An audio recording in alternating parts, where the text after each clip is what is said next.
யோகாம்பாஸில் இப்போ சாம்பார் பொடி, ரசப்பொடி, இட்லி தோசை மிளகா பொடி, பருப்பு பொடி அண்ட் டீடாக்ஸ் பொடி, டீடாக்ஸ் டீ பொடிங்கிறது கஷாய பொடி. இது எல்லாமே இப்போ தயாராக இருக்குது. உங்களுக்கு எல்லாருக்கும் இதோடைய கான்டாக்ட் டீட்டெயில்ஸ் டிஸ்கிரிப்ஷன் பாக்ஸ்லேயும் கீழேயும் கொடுத்துருக்கோம்.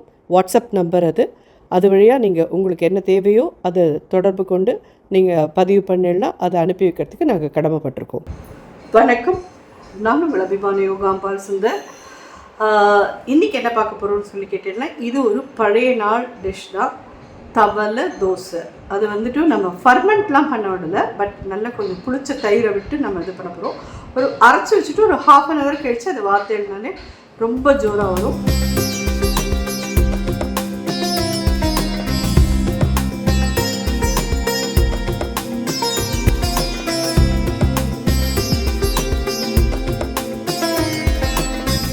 இந்த தவளை தோசைக்கு நம்ம என்னெல்லாம் யூஸ் பண்ணுறோன்னு பார்க்கலாம். இது பச்சரிசி 1 கப்பு, புழுங்கல் அரிசி அதுலேயே 1/2 கப்பு. பச்சரிசி 1 கப் வேணும், புழுங்கரிசி 1/2 கப் எடுத்துக்கோங்க. பாக்கி எல்லா பருப்புமே 1/4 கப்பு. கடலைப்பருப்பு 1/4 கப், துவரம் பருப்பு 1/4 கப், உளுத்தம்பருப்பு 1/4 கப், பயத்தம்பருப்பு 1/4 கப். இதில் ஃபஸ்ட்டு அலியில் ஒரு 1 டீஸ்பூன் கிட்டக்க மிளகு போடுறேன்.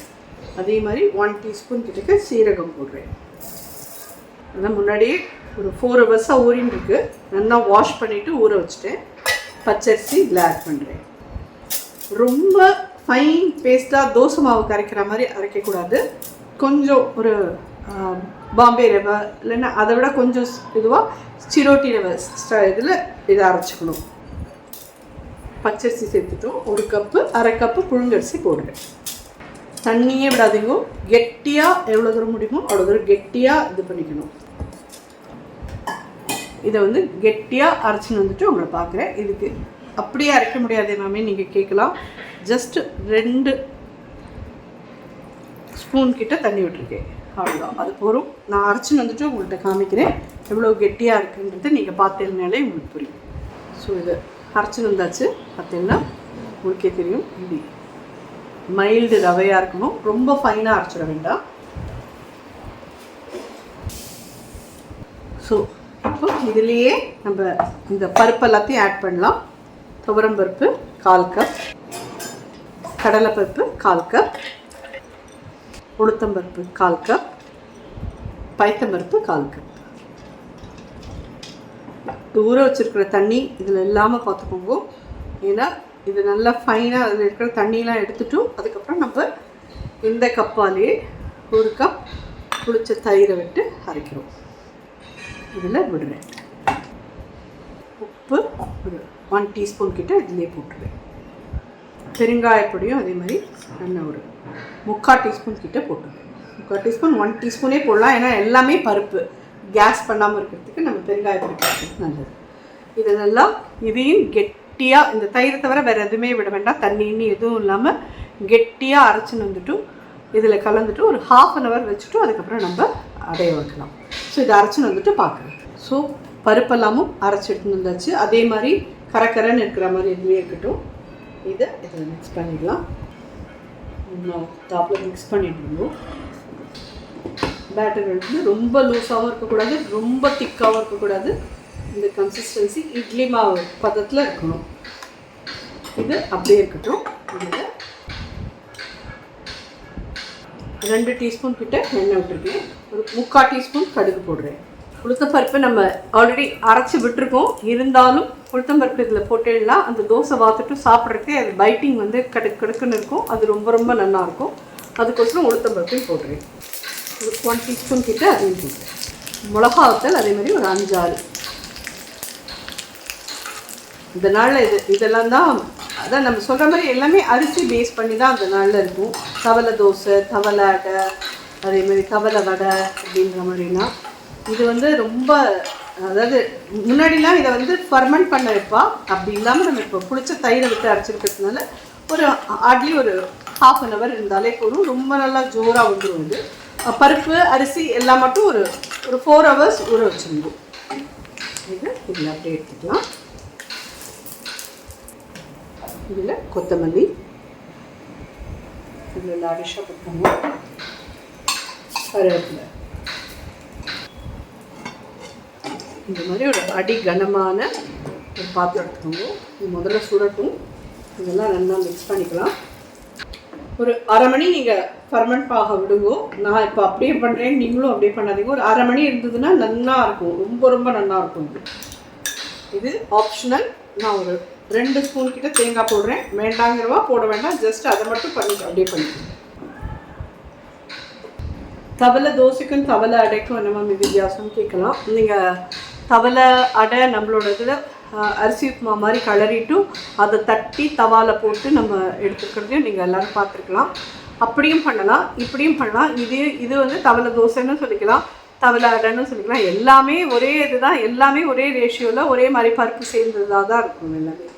இது நல்லா சுட்டு இதில் அடியில் 1 ஸ்பூன், 2 ஸ்பூன், 3, 4 ஸ்பூன் கிட்டக்க எண்ணெய் விடுவோம். ஆக்சுவலி பார்த்தீங்கன்னா நல்ல கனமான வெங்கல உருளியில் அந்த நாள்லலாம் பண்ணுவாள். இதை பார்த்துட்டு மேலே ஒரு மூடி போட்டுடுவா. அது அடுப்பு சிம்மா, அதாவது அப்போல்லாம் விறகடுப்பு தான் இருக்கும். விறகு சின்னதாக இழுத்து விட்டுட்டு மூடி போட்டு போயிடுவாள்.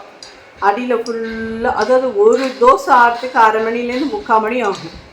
அது அடியில் ஃபுல்லாக கரன்னு ஆகும். மேலே ஃபுல்லாக உப்புமா மாதிரி உதிராக இருக்கும். அதை எடுத்து கொடுக்குறதே சாப்பிட்றதுக்கு அவ்வளோ தேவாமிரதமாக இருக்கும். இப்போ நம்ம பார்த்து குழந்தைகளுக்கெல்லாம் அது அப்படி எல்லாமே கிறிஸ்பாக இருந்தால் தான் அவளுக்கெல்லாம் பிடிக்கிறது. ஸோ இதை நம்ம இப்போ வாக்கலாம்.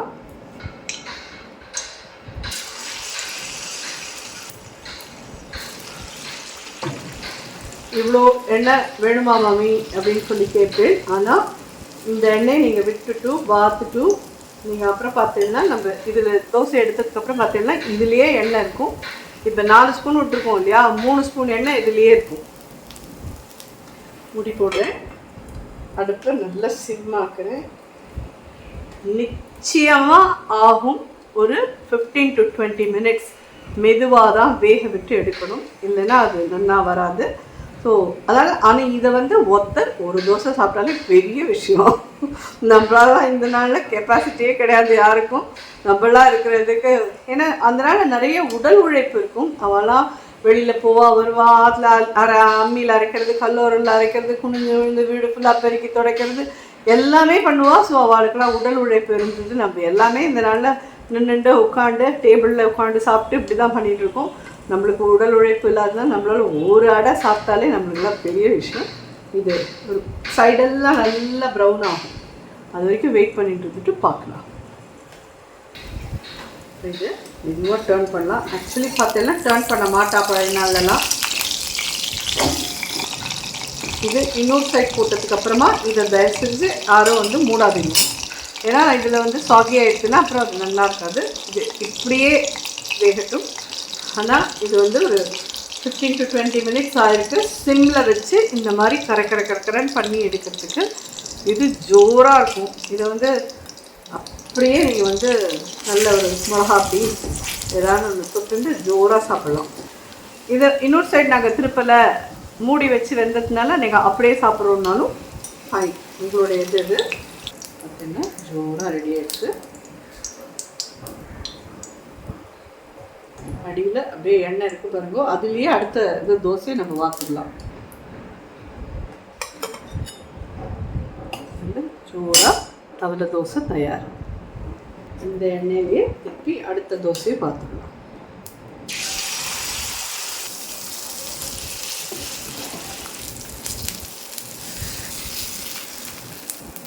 இந்த எண்ணெய் போரும் மூடி போட்டு அப்படியே ஆகட்டும்.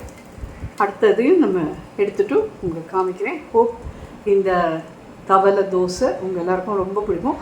இதுக்கு தொட்டுக்கிறதுக்கு நீங்கள் என்ன மாமி பண்ணுவேன் அப்படின்னு சொல்லி கேட்டீங்கன்னா, எங்காத்தில் நாங்கள் என்ன தொட்டுப்போம்னா சாம்பார் பொடி இருக்கு இல்லையா, அது சாம்பார் பொடியில் கொஞ்சம் உப்பு போட்டு நல்லெண்ணெய் ஒட்டி குழச்சி அதை தொட்டுன்னு சாப்பிட்டு பாருங்க. இந்த தவளை தோசை அவ்வளோ நல்லாயிருக்கும்.